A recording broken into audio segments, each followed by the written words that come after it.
common denominator when you guys have lost has been turnovers and points off the turnovers. Not that you were a huge part of the problem today, but what was the common denominator today in terms of ball security and things like that? I don't know. I mean, I think there's a difference between turnovers and live ball turnovers as well. And I think that when you turn the ball over in a live situation, they get to go down and shoot layups. We practice, our half-court defense, but you can practice your transition defense as much as possible, but you are at a disadvantage, and so it's tough. You try to keep yourself out of those situations as much as possible. So, to be honest, I have to go back and watch the film exactly why we turned the ball over, what they were, to know for sure. Just the sequence where there's 3 straight broken plays, and I think Battle made three threes in like a minute. Just how much of that swing the game in their favor? Yeah, I mean, obviously with analytics, the 3-point shot it just changes the basketball game. When you have, probably the best shooter in our league, if not top 5. The way that's it's a 9-point swing right there. It hurts. Like I said, I think one of them was in transition as well. So yeah, it's tough, and he's a guy that once he gets hot, it's some tough ones. Obviously, here lately to start the second halves, they've been trying to get you going offensively. Tonight it was the first half; they established you early, but it seems like from there, Ohio State's defense really picked it up. It was hard to get the ball inside. It was hard to get open threes. What did they do to kind of take things away successfully against you today? Against me? You, and then I guess obviously Zach, they doubled every time he touched the ball, but they also took away the 3-point shot. Yeah, I mean, it's kind of the ebb and flow of the game, and it's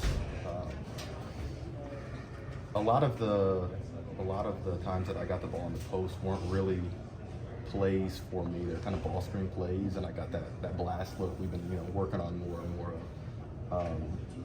So I don't know if they're specifically, running plays for me. It just happens that that was one of the reads, and obviously when I get those opportunities, I want to take advantage of them. The second game in a row, Zach picked up the 2 fouls in the first half, came out, and it kind of swung a little bit against it. Anything that needs to be better when he goes out? Yeah, everything. I mean, everything needs to be better. It's obviously a blessing to have Zach on your team, but when so much of what we do involves him, it's rightfully so, but it's hard to get reps in with Zach not in the game. And so, because for example, if I'm at the 5K, at the 5, we're going to play differently. So it's just hard to, we just haven't had a lot of reps since summer in those situations. So I think it's just more of a not having experience thing with it than anything. I mean, we got to be better, like you said, when Zach goes out, because obviously teams are going to try to attack him and get him out of the game. You kind of stall rhythm a little bit. Yeah, for sure. Like I said, it's like a team throwing in a zone out of nowhere and being really good at it. You have to completely change the way you play. Things kind of went off the rail last February for you guys. Is that something you guys are even cognizant of, or is this just one game, 2 bad halves? Yeah, well, I think in the Minnesota game as well, we had a bad half. So I think there are some things there, but we're aware of them, and so it's our job to go back and practice and try to eliminate those unfortunate things.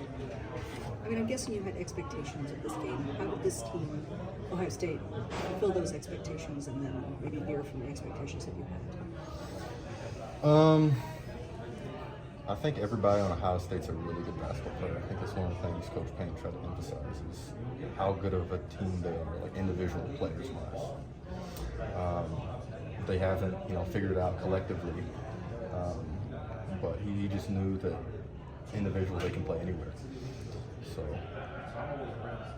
sorry, again, what was your question? So just in terms of what you had expected, how you expected this game to go, how did it fulfill Yeah, that, well, like I said, change? obviously we didn't expect to lose, but no, like I said, we knew they were going to be individual players. The thing that I'm most frustrated with is that they kind of beat us to the basketballs the first half.